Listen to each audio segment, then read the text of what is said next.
it could be more practical than that. As Mohit gave an example right here, what is showing up is like all of you are here, right?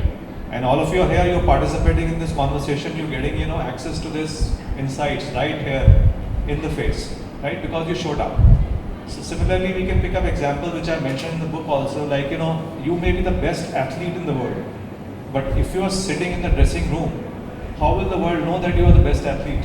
So you have to show up. You have to be right there in the ground. You have to go and play your game, right? And deliver for your team. That's what showing up is all about.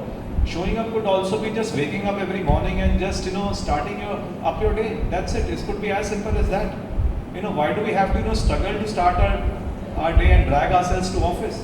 Showing up is just get on with every single day in your life and do whatever you're supposed to do. And what that leads to is execution. And without execution, dreams remain dreams, right? They remain only on paper, right? So showing up is doing what each one of us is supposed to do. It could be for a student who's going to school. Board exams are coming, so I need to now start preparing for it. Somebody who wants to prepare for higher universities, competitive exams, you need to start showing up, start taking courses and stuff like that. Even for your college, many entrepreneurs, India has possibly got the largest number of startups now, close to more than 100,000 now, right? And how many unicorns do we have? Just about more than 100.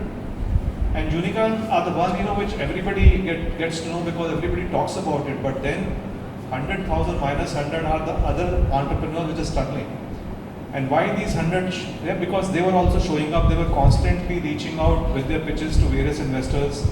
They were reaching out to their target audience and trying to convince them about their product. They were constantly out there, right? They were doing what they were supposed to do. So that's also showing up. So showing up is every day as we are supposed to live, doing what we are supposed to do.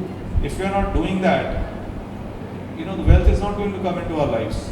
Wealth is just a byproduct of our efforts, of our dreams which we need to execute.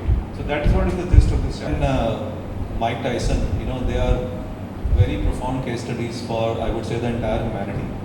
These were extremely successful people of their time, of their domain. They were sitting at the top of the pyramid. Boris Becker was the youngest Grand Slam winner of his time, and he went on to win 6 Grand Slams. And later on, he became bankrupt. And privately acknowledged also, that I was so young at that point in time that I simply couldn't handle the adoration which is coming my way. I simply couldn't handle it, right? So likewise for Mike Tyson also, he used to have a fortune of close to about more than $300 million, which I mentioned in the book also. And then some years back, a news came that to survive, to make a living, he was doing exhibition matches in Las Vegas.